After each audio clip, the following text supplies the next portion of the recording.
I see some people are joining us. We'll give you just a couple of minutes to sign in and get situated.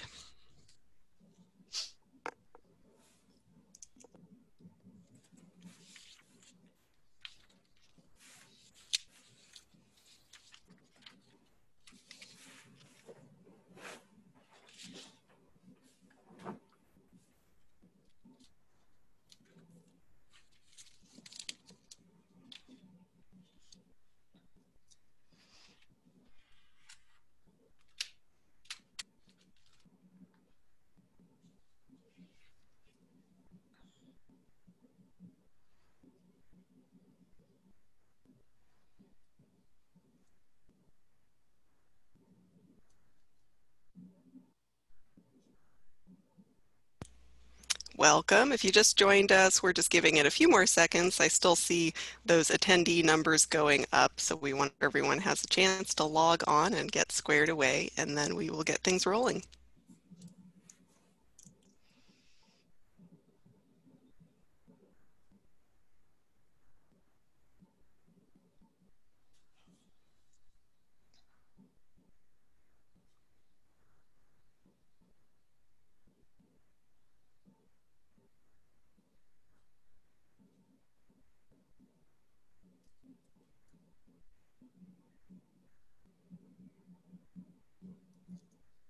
I always have to resist the urge to talk when this happens. It's like, I can't stand it.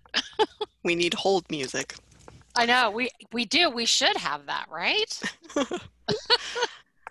All right, well, it looks like we've got about 26 people signed in. I think we are expecting more, but it looks like that number is slow down, so we'll go ahead and get things started here. Welcome everyone. Thank you so much for taking the time today to be with us over your lunch hour on this beautiful sunny day. A couple of housekeeping items before we get started. We are expecting a large number of artists to be in this webinar today, so to avoid having too much background noise, we are setting all attendees to listen-only mode, which means that you won't be able to use your video or your microphone. However, we do want to make sure that we answer any questions you have, so you can use the chat feature. If you hover down at the bottom of your screen, you'll see what looks like a little quote icon. And if you click on that, it'll open up the chat box.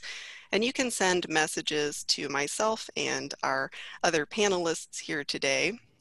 I'll try to answer some of the questions as we go, but we'll also have a designated block of time at the end of the webinar when we'll go through and try to get to all of those questions that you've sent throughout the meeting.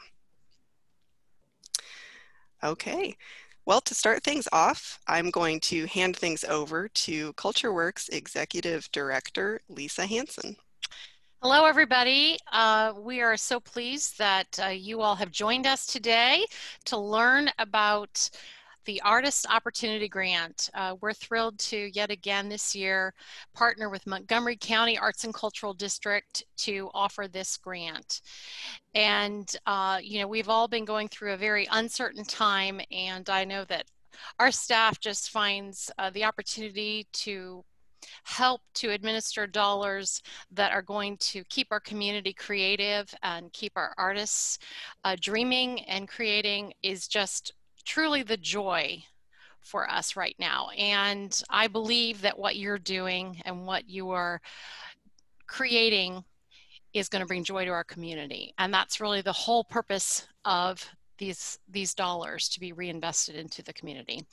This grant specifically will probably, it's more for individual artists, and it is to help you grow and expand what you do as an artist. And so we are thrilled to be part of it, and we're thrilled you have joined us today. CultureWorks is the funding and advocacy agency for 8 counties, and we partner specifically with Montgomery County for this particular grant. We'll get into the details and the requirements in terms of geographic location later on in today's webinar. But I just wanted to take an opportunity to welcome each of you and to thank Montgomery County Arts and Cultural District and Matt Dunn, the Executive Director, for this opportunity. So I am going to pass the baton to Matt Dunn and let him talk to you for just a few minutes. Matt? Sure. Yeah, thank you, Lisa. And it's my privilege to accept Lisa's thanks and be in this partnership. I'm excited about it. This partnership has existed for several years, and we owe our gratitude actually to the Board of County Commissioners and to people who shop in Montgomery County. Yeah. Montgomery County Arts and Cultural District's funding is made available through the sales tax. So that's where our budget comes from, and Montgomery County Arts and Cultural District supports arts and cultural institutions, small and emerging arts organizations, and project-based activities that are done by non-arts organizations but have an arts-related component. And we fund individual artists through CultureWorks. And I echo everything that Lisa said about why this program exists, for opportunities for artists, for professional development, to finish new works. Our commissioners are really supportive of this program. They're excited that Montgomery County Arts and Cultural District is using county funds along with CultureWorks to support individual artists. Our commissioners really believe in the importance of the arts in terms of the quality of life and also the economic impact that artists and arts organizations have on our community. And we want this to be a place where people can live and thrive, and that includes artists. And we recognize the arts as an industry. And so this is one way that we can support you all. And we're excited and happy to be able to do that. And these are certainly challenging times, but I think, you know, necessity breeds, invention. I forget that phrase, but necessity is the mother of invention. There you go. And I think we're all learning to do things differently, and people are thinking differently and being creative in new ways. And so hopefully our funding can help you to support what you want to be able to do. With that, I say thank you and good luck. My role here is to say that and to observe and to be in the background, and you're in good hands with CultureWorks and Jordan. Thank you, Matt. I will second what Lisa said. We know that this has been an incredibly challenging year, and it's more important now than ever that artists continue creating. So many of us are turning to you and your work for comfort and escape and inspiration and expressing challenging ideas. So we thank you for the work that you do, and we hope that you will take advantage of this opportunity that's made possible thanks to the Montgomery County Arts and Cultural District. If we haven't met before, I'm Karen Maynor, and I'm the grants manager at CultureWorks. So I'm your main point of contact for any questions that you have along the way. And I'd also like to introduce Jordan Nepper, the executive director of the Piqua Arts Council in Miami County. Jordan, do you want to tell us a little bit your involvement with the Artist Opportunity Grant Program? For the past 3 years, I was a panelist, and so I got to sit in and make recommendations on funding for the various grants that came in. And in the course of doing that, they've asked me to be the moderator of the panel. Is that what we're calling it? So I'll be moderating the panel discussion this year. Thanks, Jordan. And Jordan is here today to share his perspective as a past panelist and as this year's panel moderator. So we really value his input. He's going to share some of his ideas about things that have worked really well in past applications that panelists responded to positively, and also add his suggestions for things to watch out for and to avoid when putting together an application for funding. So we'll hear from him a little bit later, but first I'm going to start sharing my screen here. And we'll start out just by going over some of the basic information about the program. In case this program is completely new to you, we want to make sure you have a good understanding of what it is and what it's all about. So as Matt explained, this program has been around now for a few years. This is actually going to be the 5th year of the Artist Opportunity Grant program. And since it began, 50 artists have received over $120,000 in funding through the program. So we're extremely excited to bring it back. The purpose of the program is to empower Montgomery County, Ohio artists to build their artistic careers by funding specific professional development opportunities and the creation of new work. For the 2020 to 2021 program, we have $40,000 available to grant, and the individual grants are going to range from $500 up to $3,000. In terms of who can apply for the program, it's open to professional artists who live in Montgomery County, Ohio.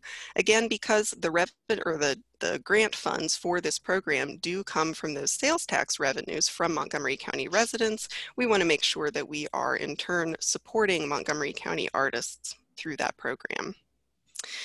Now, when we say that the program is for professional artists, what we mean is that you can demonstrate that you have serious commitment to your artistic field. So we just want to emphasize that being a professional artist doesn't mean that your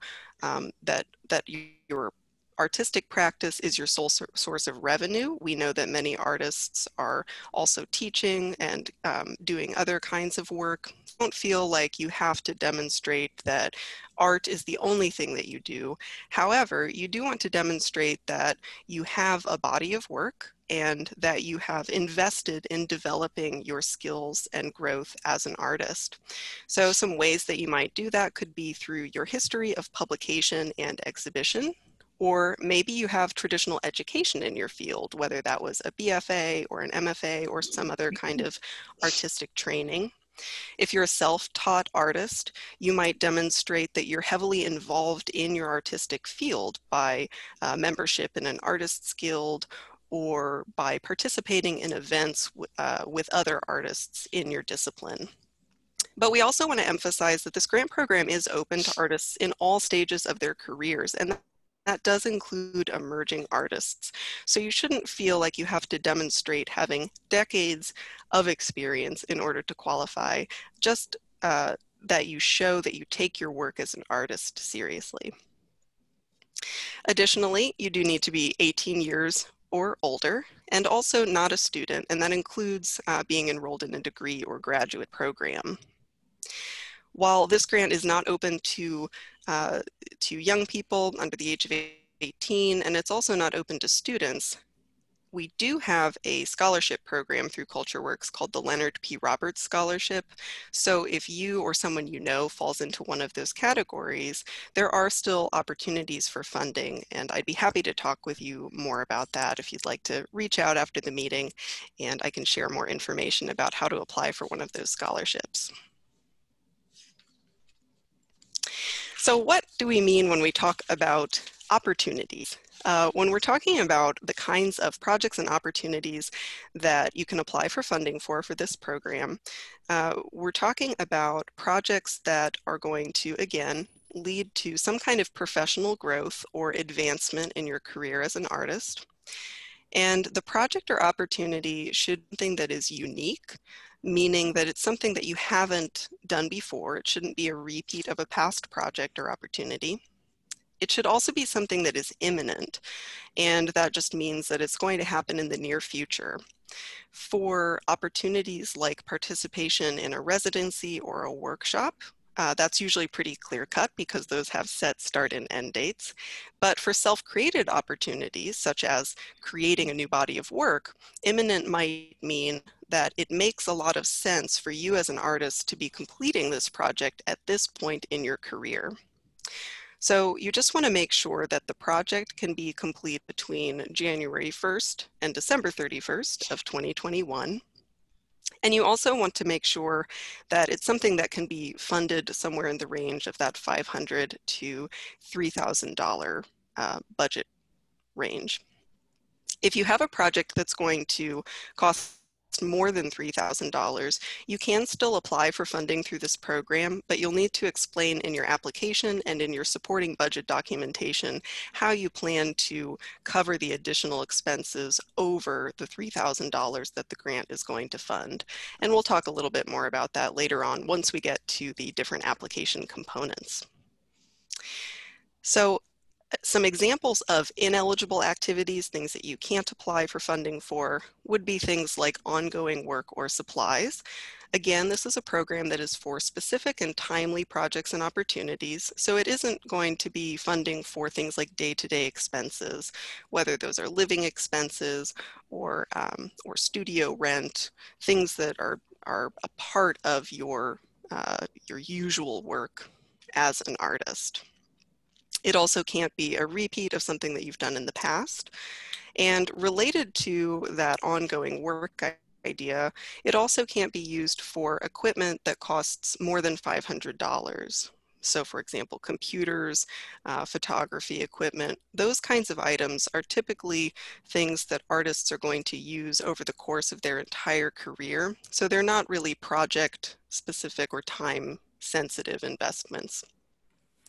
Additionally, the grant funds can't be used for commercial or commissioned work, which that one's pretty straightforward. Basically, if someone has paid you to create a piece of work, then you shouldn't be receiving grant funding to create the same piece of work. And lastly, the grants can't be used for curatorial projects. And the reason for that is because these grants are really about your growth as an individual artist. And if you're a curator for a show, you're typically putting more work showcasing the work of other artists. So we really want you to be thinking about what you need as an individual artist to grow in your career. And that's where the focus of the grant application should be. So some examples of projects and opportunities that you might consider using a grant for would be, again, creating a new work. It could also be developing a new artistic skill or technique through study with a mentor or a renowned teacher in your field. It could be developing a skill that's related to the business side of the arts. So as all practicing artists know, it's extremely important to be technically skilled in your field, but it's also important to know how to market yourself as an artist and get your work out to the community. So we've had past grantees use the grant funds to participate in things like business development and marketing workshops so that they could learn how to better build their platform as an artist, which is such an important part of growing your career.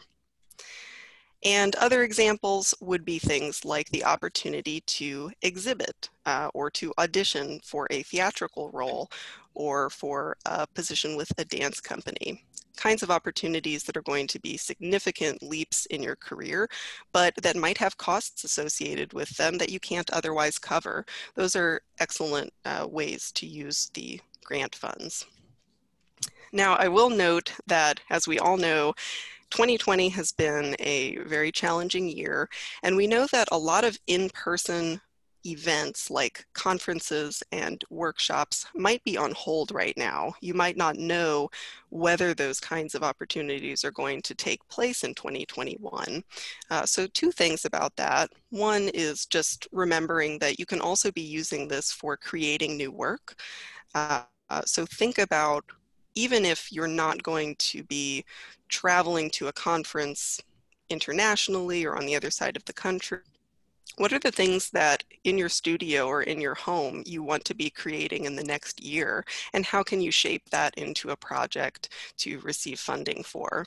And also, I would mention that some grantees have also found opportunities for training and workshops that happen virtually. So you might also look into whether some of those residencies and workshops you've had your eye on are offering any kind of virtual component that you could take advantage of this year. So some examples of creating new works that other grantees have done in the past.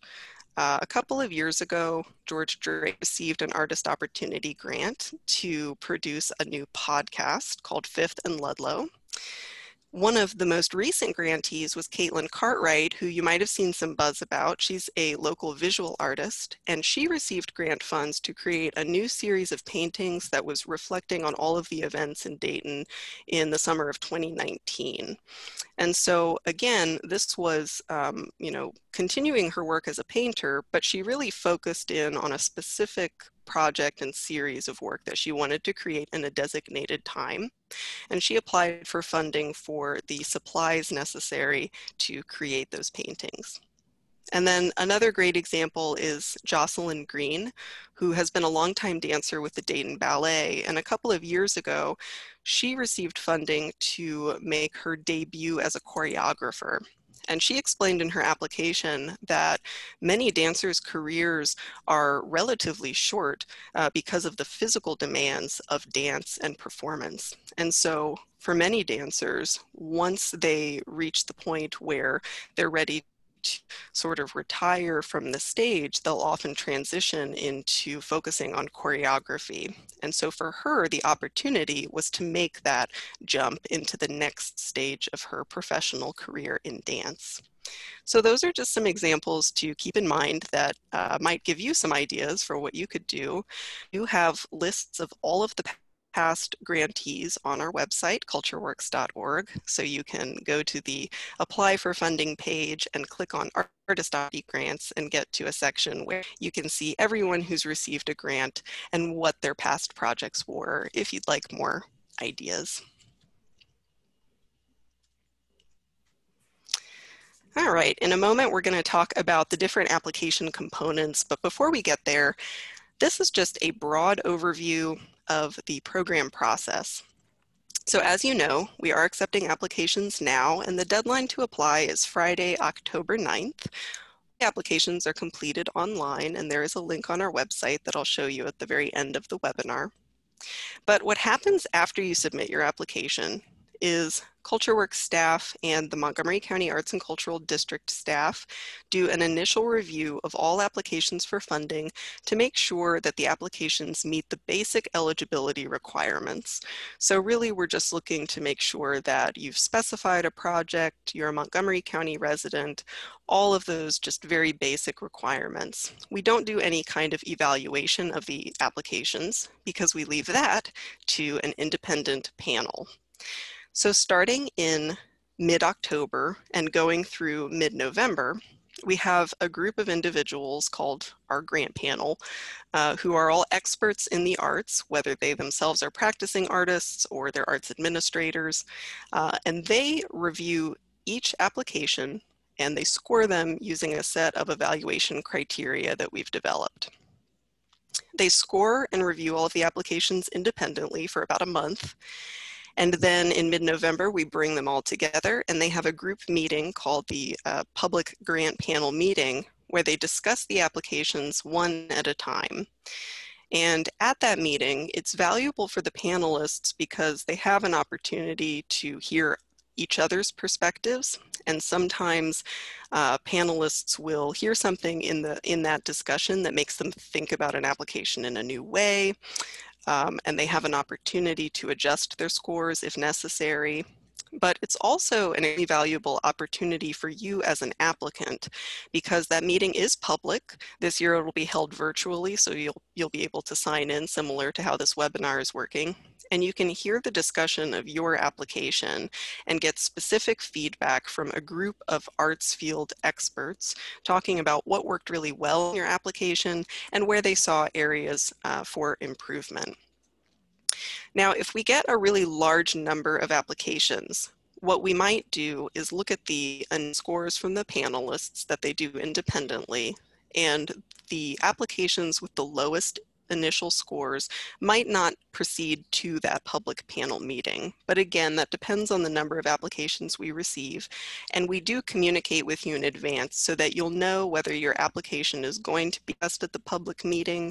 And if so, we'll also send you an agenda so that you have an idea of exactly what time they're going to be talking about that application so that you can tune in and hear that discussion.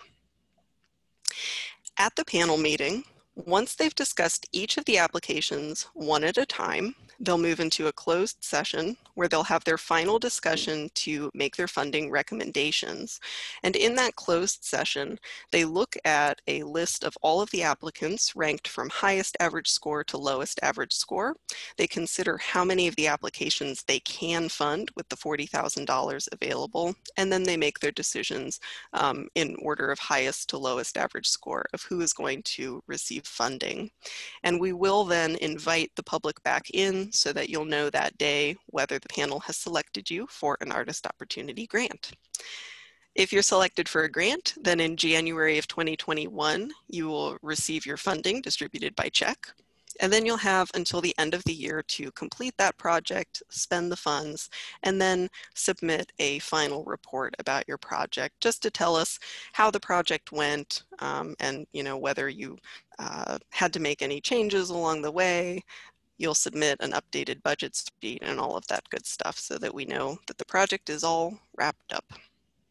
So that's your program process in a nutshell. But now let's look at what the panelists are actually considering when they are reviewing those applications. So for this program, we use 5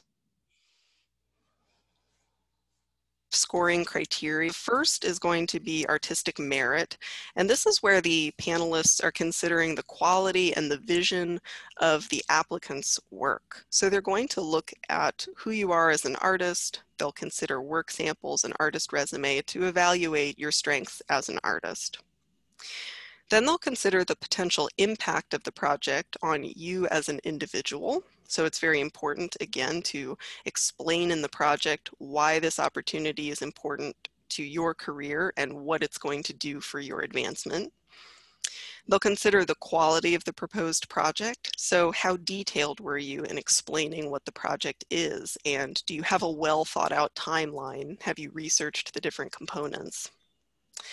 Administrative capability is really related to all of the above, but this is where they're considering how likely it is that the artist is going to successfully complete the project. And for that area, they're going to be considering, again, how thorough your application is, the quality of supporting documents like your budget.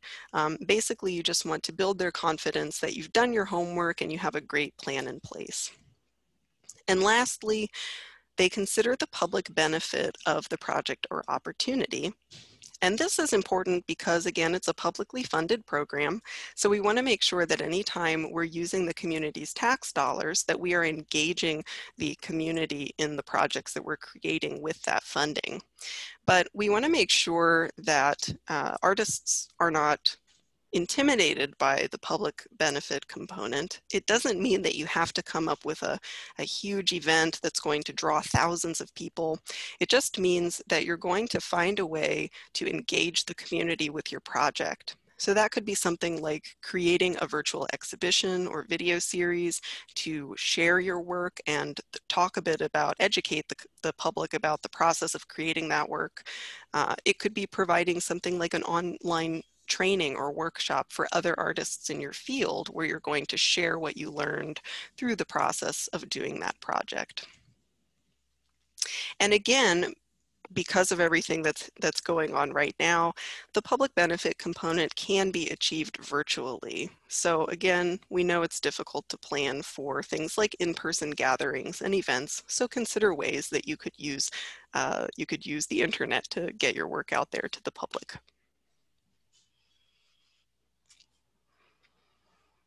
All right, now those are the 5 scoring areas, and the way that you are going to be, what the panelists are going to be looking at when they're evaluating in those 5 criteria is, of course, your application. So this is a very basic outline of the Artist Opportunity Grant application. And we're going to highlight a few areas in each of these different components, but there's going to be an artist statement section where you talk about yourself and your unique voice as an artist. You'll have an opportunity to provide work samples as well as an artist resume. And then you'll get into the real meat of the application where you describe the project or the opportunity as well as its impact on your work and the public benefit. And then as supporting documentation, you'll provide a budget spreadsheet. But we'll take these one at a time. And this is the section where, Jordan, I'll give you some nods to share your input about what works really well for each of these different components, but feel free to just interrupt me and jump in at any time. All right. So the first section of the application is going to be your artist statement. And you might already have one of these, but if you've never put an artist statement together, essentially what it is an introduction to reviewers to who you are as an artist. In other words, what kind of work do you create? And equally importantly, why do you create that work? An effective artist statement could range anywhere from 100 to 300 words. They're typically not too long, and you don't have to go into detail about your entire history of work as an artist, but you do want to highlight a few key points. So you'll want to talk a little bit about your aesthetic or the style of your work. So this is where you're describing your unique voice as an artist. And you can think about how others might describe your work. Would they say that it tends to be very humorous? Is it heavily researched? Is it dark? Is it very colorful? Do you tend to work in black or white? So again, just describing what panelists can kind of expect from your work. And then you want to focus in on the current body of work that you're working on. So maybe as a general statement, you would say, I mostly work in film, and my films tend to be very experimental and funny, and my current body of work is, and then you're going to get a little bit more specific. So you could talk about the subject matter that you've been dealing with, the overall mission or purpose of the work. What is it that you want your art to communicate to others, and what do you hope to achieve with it? And then finally, your future vision for your work as an artist. So you've described who you are now, but where do you want to go? And this is kind of where you're setting up the pitch for this project or opportunity that you're seeking funding for. So maybe you want to become a master in the medium that you've been working in for the past few years, and you need to refine a particular skill in order to do that. Or maybe you're hoping to expand into other related mediums. So if you are a writer, maybe you want to branch out and start trying out podcasting. But basically, you're going to just kind of lay the foundation so panelists understand who you are as an artist and where you want to go. And just to give you some examples of how this might look in an artist statement, when you're describing your work, you want to use those really strong adjectives. So whimsical, dry, raw, stark. This is where you're talking about what they're going to see or experience when they interact with your work. And then your current body of work, you want to make sure that in a very literal sense, you just explain what it is. Are you primarily an oil painter? Again, are you working in podcasting, video, nonfiction writing, etc.? And then talking about those common themes that you're exploring with your work. And then finally, setting up your primary goal as an artist and what you want to do with your work next. Jordan, is there anything that you would add that you've seen in artist statements that is really effective? Yeah, over the years, what we've really seen is that this is a great opportunity for you to incorporate all the theory and all of the things that you want to do with your work that doesn't quite directly answer a question, because the scoring criteria is very closely aligned with the questions, but this is that opportunity for you to expand on that and give us that broad overview of what's happening with your work. Karen was very quick to point out, use those words like whimsical, dry, raw, stark. So if you have a kaleidoscopic heart that's given you a wealth of insight into the human condition, then this is that area. That's where you want to put this information in. And so that we're building on that understanding of your work as we're scoring things. Your current body of work, what are you doing? And then especially part 3, my primary goal is that really affects the scoring for the impact area of the grant. So you're going to want to tie that part to your answers and that question of how is this opportunity helping you get to that next step in your career?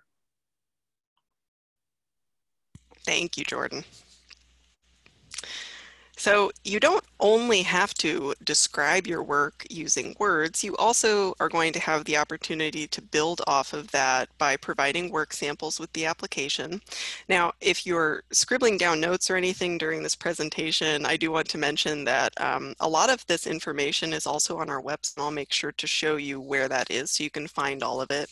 We have a very detailed overview of the work sample requirements that you can look at and find easily on the website. But in a very brief summary, you have the opportunity to upload things like images of your work if you're a visual artist. You can also share up to 6 minutes of video or audio if you are a performing artist or podcaster. And if you're a writer, you can upload up to 10 single-spaced pages of a manuscript that you have written or are in the process of working on. So when you're selecting your work sample, you want to try to provide something that you've created within the past year, because that's really going to be the most representative of where you are currently as an artist. And you also want to make sure that it's, it reflects you in a positive light.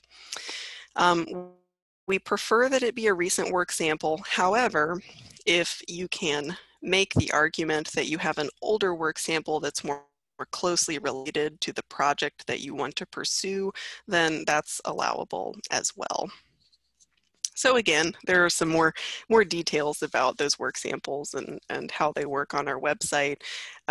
But most of them you can attach directly to the application. If you have a larger file, like a video file, then we also offer the opportunity for you to share that as a link to something like a Google Drive or a Dropbox. So you just want to make sure that anytime you're sharing links with your application, that they're going somewhere that is easily accessible by the panelists. So make sure that it doesn't require a password, and triple check all of your links to make sure that they go where you want them to go. We've unfortunately in the past seen, a few times where applicants have provided a link that was supposed to go to a resume, but it went to, a personal Facebook profile that didn't really provide the information that panelists needed. So just always triple check your work. And then the last part of explaining who you are as an artist is going to be an artist resume. And we do have this sample or template available on the website as well. But just know that an artist resume is very similar to a regular resume in that it's giving a reverse chronological overview of your work history, but it's focusing in on your work as an artist. So you can see in this example that this artist received formal education in his artistic discipline. So he has a section where he's going to explain what he has a Master's of Fine Arts in or a BFA. He also has teaching experience in his artistic field. So he's included a teaching section here. And then you can see it's broken down into other kinds of opportunities. So workshops he's participated in, times that he's served as a juror or a panelist for arts shows. So think about your work and your role in your artistic community as a whole, and any kind of experience that you have that has informed your work as an artist is something that you can include in your artist resume. You'll just want to break it down into these different categories to make it easy to navigate for the panelists.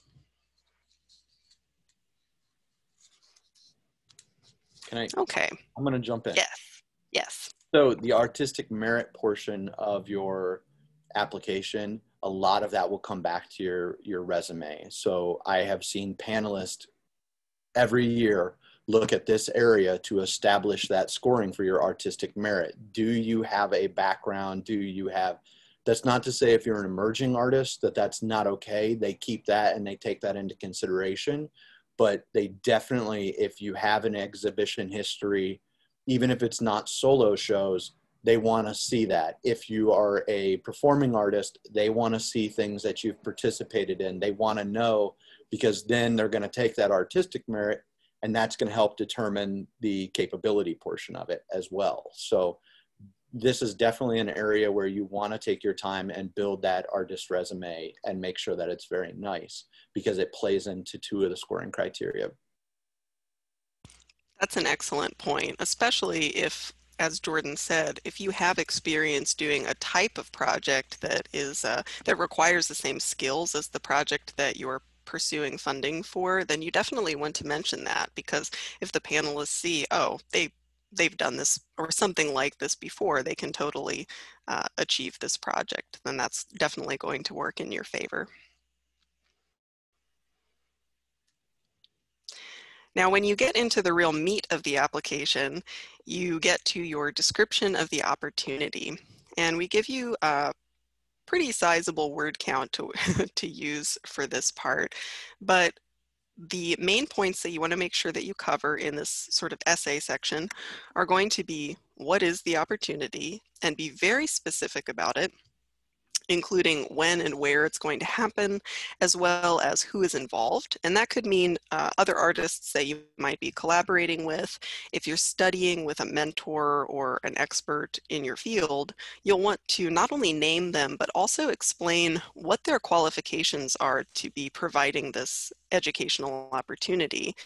And then finally, why is it significant in your field? So not only to you as an individual artist, but if, for example, you're a writer and you're planning to go to this major writing conference, other writers in your field might know that that's a really important, significant conference to be a part of, but people who aren't in your field might not be familiar with it. So you want to just treat every part of this description of the opportunity as a chance to educate the panelists about your field and why this project is important.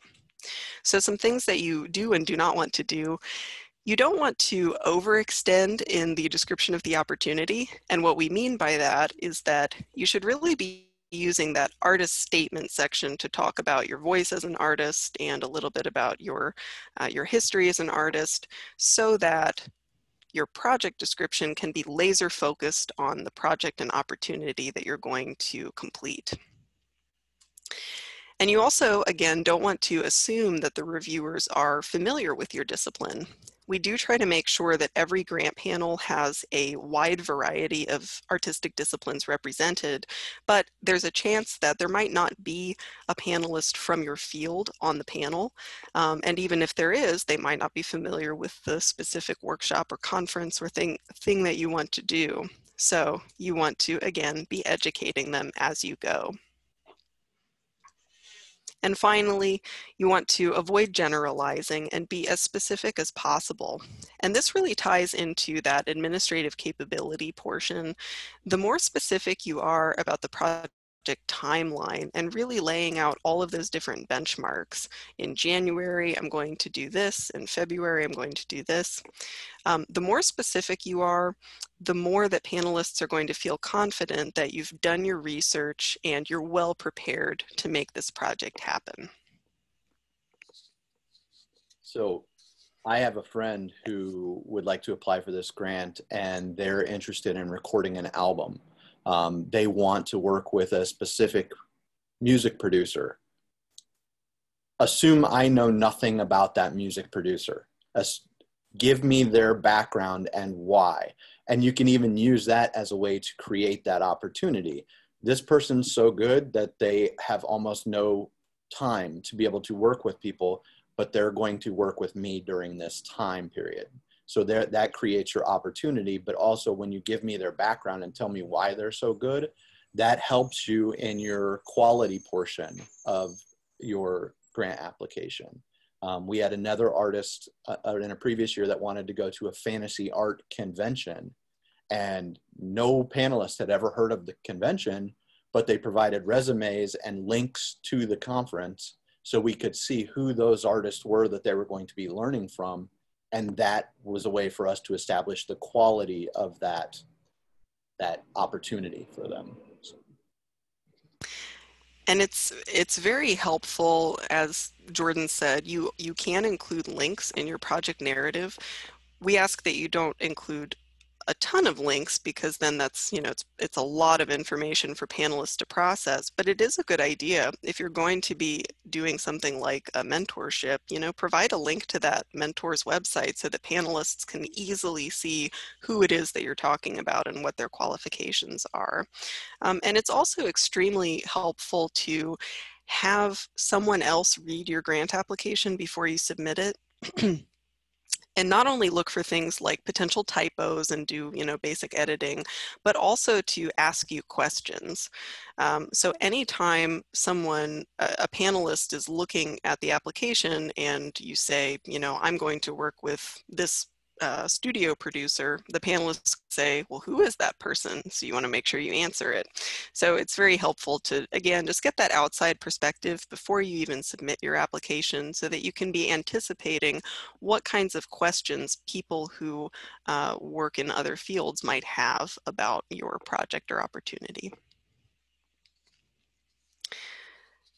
And then you get to your project budget. So we provide a template for you. It looks exactly like this. It auto totals in the far right column and in the bottom row so that you don't have to worry about that part of it. But this is where you're going to get into the details of what the grant funds are going to be used for. And you'll notice that there are 3 columns there in the middle: applicants funds, artist opportunity grant funds, and then other grants, sponsorship, and scholarship. So again, these grants can be for up to $3,000. So if you're requesting $3,000, then your column B, the Artist Opportunity Grant Funds, is going to break that $3,000 into different expense categories. And you'll see we've given you sort of a rundown there on the very left. So you're just going to be putting dollars into buckets for this. And then in that description column, just give a very brief explanation of what it is. So for example, if it's going to be materials and supplies, then you might put in your description that you're talking about $400 worth of oil paints and $800 worth of canvases and stretcher bars, just so that we have a pretty clear idea of what exactly you're using the funds for. If you have a project that's going to cost more than that $3,000 maximum, then you'll have to show other sources of funding, and those might be that you're going to use your own funds as an applicant, or it could be that you've secured other grants, sponsorships, or scholarships, but you'll want to outline those there. Now we do have a cap where the maximum grant amount is $3,000. If your project budget is going to be $6,000 or twice that amount, then you not only have to show in this spreadsheet where the funding is going to come from, but we're also going to ask you for documentation showing that you've secured that funding. So again, this is what's getting into the large project size, 6,000 or higher. We're going to ask you for something like a letter of support from another funder saying that yes, they've committed X number of dollars towards this project, so that we can see that you have the funding in place and are ready to go. But again, that's only if your project exceeds $6,000 total. And building off of that budget, well, I'll show you this first. So this is an example of what a completed budget spreadsheet is going to look like. So just like I said, this person would be requesting $1,606 of Artist Opportunity Grant funds, and they've gone into some detail explaining what those dollars are going to be used for. So they're renting out a theater space, they're purchasing some costumes, and they're providing actor stipends. But they also have some costs here that aren't covered by the Artist Opportunity Grant, such as they need to purchase a projector. So again, this is one of those equipment expenses that's above $500, so they can't use the grant funds for it. So they're planning on using their own funds to purchase that. And they're also planning to use their own funds to purchase food and beverages for an opening reception. There's a complete overview of what kinds of expenses are and are not allowable through this grant program in the program guidelines, which I'll show you at the very end. But just be aware that this is how it's all going to break down when all is said and done. Now, anything that you include in that Artist Opportunity Grant Fund section, you're also going to provide documentation proving those expenses. So for example, in this case, since they're using the bulk of the funds to rent out a particular theater, they might provide something like a rental agreement from that theater showing that it does in fact cost the $1,200 that they've listed here. So you might include receipts. If it's attending something like a workshop or conference, you could provide a screenshot from the conference website showing the cost of registration. So just document those expenses and include them with your application. Those support materials tend to be very important to the grant panelist. We have the criteria of capability, and we're looking for those for the grant, for the budget and the support materials to connect. We want them to line up so that we feel very confident that you can pull this program off.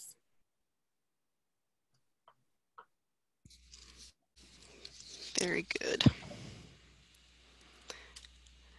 And lastly, there will be two sections or two questions that are going to be essay type questions that will ask you about the potential impact of the project on your work as an individual and also that public benefit portion. So in the first section, again, you want to explain how this project or opportunity is going to positively impact your career as a professional artist and what kinds of artistic or professional goals is it going to help you achieve. And in this section, really focus on why this is a new or unique step for you, what makes it significant. And you can refer back to that career trajectory that you've kind of laid out in your earlier artist statement and artist resume. And then the public benefit portion, again, is where you're going to explain how you're going to engage the community with your project. And that might be sharing a series of videos, again, about the project, showing its creation and its outcomes. Maybe you're going to provide an online training. So you can get creative in this section, but just show that you're thinking about how your art can connect with the general public and how you're going to make that happen. And some other things that might come into play in the public benefit portion would be if you're planning to do or to create a work that is very topical for right now. So the example I gave earlier of Caitlin Cartwright, when she was creating her visual arts series, her paintings that were all dealing about, or excuse me, dealing with the events of 2019 in Dayton, that was a very timely subject for her to be exploring with her art.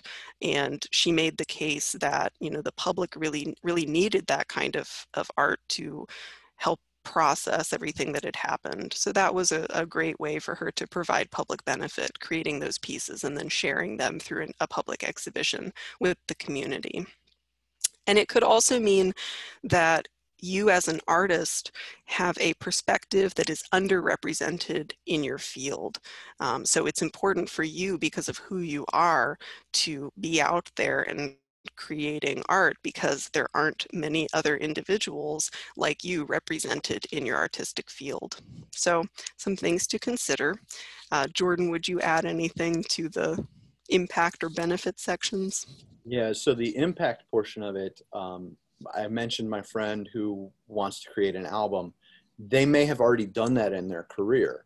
That's okay, but how does this impact you now? How is it different, and how does this advance your career? So if you're a fine artist and you've already had an art exhibit, how does this new exhibit take you to the next step of your career? So it's great if it's a brand new thing and it's something you've never done before, but even if it's something you have done before, how can it take you to the next level? How does it really advance your career? And that's very important, because it is the impact scoring for the criteria. So we're really looking for, how does that take you to the next level?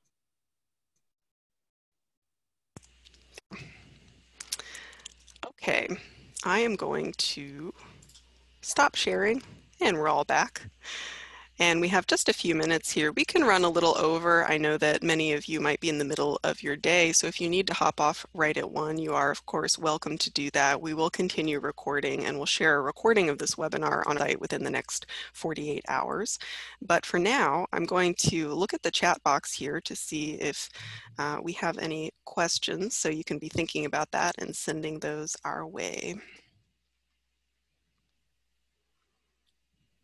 Bruce, I So think, one of, Bruce, go I ahead. think maybe we've covered your question about the print. Yes, you can do that as part of the opportunity, knowing that in the future you may reuse those somewhere else. But yes, if it's part of your opportunity to create those, yes. Yes, and so you would just want to, so the question was, can you use the grant to produce prints for a first-time art show? That would absolutely be an important opportunity for an artist, your first time exhibiting your work. So definitely that would be a great opportunity for this program. So you would just want to make sure in your application you're explaining why it's significant to you as an artist and your development in your career.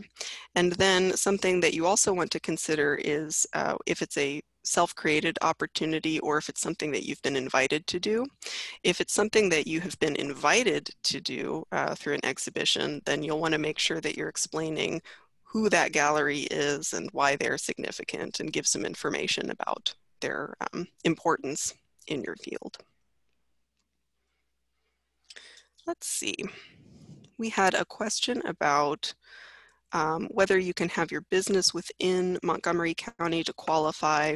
And this grant program is only for individual artists, so organizations cannot apply. But we do have another program that we launched this year in partnership with the MCACD called the Special Projects Grant Program. It just wrapped up the cycle for this year, but we do hope to come back next year. So absolutely reach out to us and we can tell you more about that program. But this grant will be specifically for individual artists. And you do have to live within Montgomery County to qualify. Let's see. Yes, and one thing that's very important, thank you, Matt. So if you are applying or you're interested in applying for something like attending a conference or a workshop or a residency that's going to happen in 2021, but you won't know for a few months whether or not you've been accepted, it's something that you have to apply for, you can still apply through this grant program. And what we would do in that case is if your application was selected for funding, we would grant what's called a contingency award. And that means that once you know whether you've been accepted, you provide proof that you've been accepted into that opportunity, and then we would grant the funds. So if something were to happen and you unfortunately did not get to attend that workshop or residency, then we would just cancel the grant for the year. So absolutely, you can apply. You would just mention in your application then that you don't know yet whether you've been accepted, and you can give us a general sense of when you should know. Let's see. Someone asked if you can reach out to me to get high-level feedback on your ideas, and you absolutely can. I will put my contact information in the chat box for you. And then someone asked whether the slides will be available for download, and we can do that as well. And just so you know where all of that is going to be, I will share my screen one more time here, and I'm going to take you to the CultureWorks website. So if you go to cultureworks.org, there is an apply for funding button up near the top. And if you click on that, it takes us to this page that has all of the information about the grant and other funding programs that we currently offer. So you can click on Artist Opportunity Grants or just scroll down. And this is where all of the information about this program is available. And there's a section called Resources for Applicants. And this is where you can find the full grant guidelines document that goes into more detail about the eligibility criteria, allowable expenses, all of those items. We also have this tips for writing a great application. And this was compiled from feedback that we received over the past few cycles from panelists, where they really honed in on things that they did want to see and didn't want to see in different parts of the application. So you can look over all of that to get some ideas as you're refining and editing. And then finally, this is also where we have those full work sample guidelines that I mentioned earlier, so you can check all of that out. And then to actually get to the application, you just scroll down a tiny bit more, and there's the Start Your Application button. So if you click on that, it's going to take you to the application website, and this is where you can click this Apply Now button and get started. If you've applied before, you can also use your previous login information to get back to your old account. And someone had asked about the scholarship that I mentioned at the beginning of the webinar, so I'll just mention that there's also information about that on this page if you go down just below the Artist Opportunity Grants, and this gives a general overview of the criteria for applying for one of those scholarships. But again, I'd be happy to talk with you more about that if you like. And let me put up, there is my, hopefully it's showing my contact information now. The CultureWorks staff is working entirely remotely at this point, so the easiest way to reach me is always by email. So it's that kmainer@cultureworks.org. And if you ever need to find it again, it's also in the About section of the CultureWorks website. But I'm always happy to answer any questions that you have about the application, and we can also set up a time to discuss things on the phone if you want to talk in more detail about anything. Always happy to help. I tell people every year, don't be shy about reaching out. This program exists for you. We want you to take advantage of it. We want you to create amazing projects and new work. So please, please, if you ever have questions or want to talk through something, don't hesitate to contact us, because that's what we're here for. And we love learning about what the artists in our community are working on.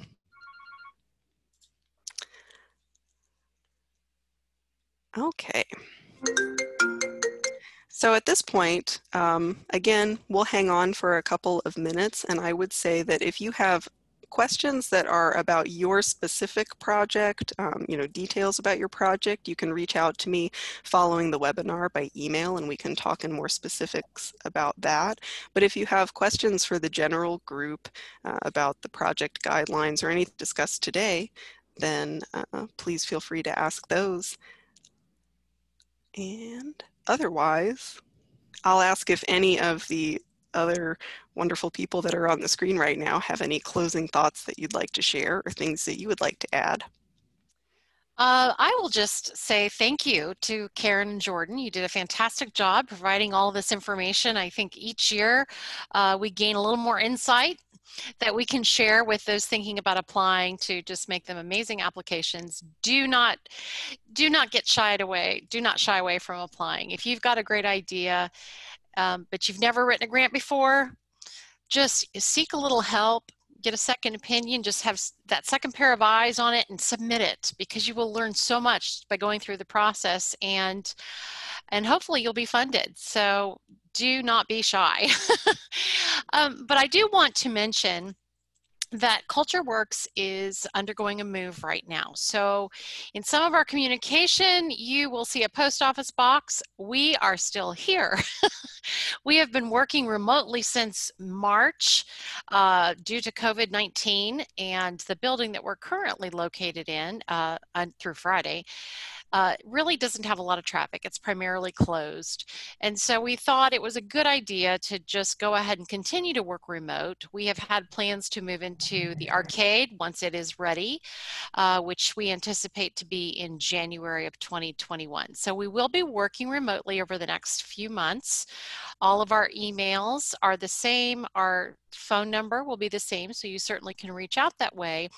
And I think if you'd like to have a specific conversation with Karen, she will provide you with her mobile number. So don't hesitate to reach out to us. I know we don't have an office that you can walk into, but we are still here. So just wanted to make sure you were aware of that. And thanks to all of you for joining us today.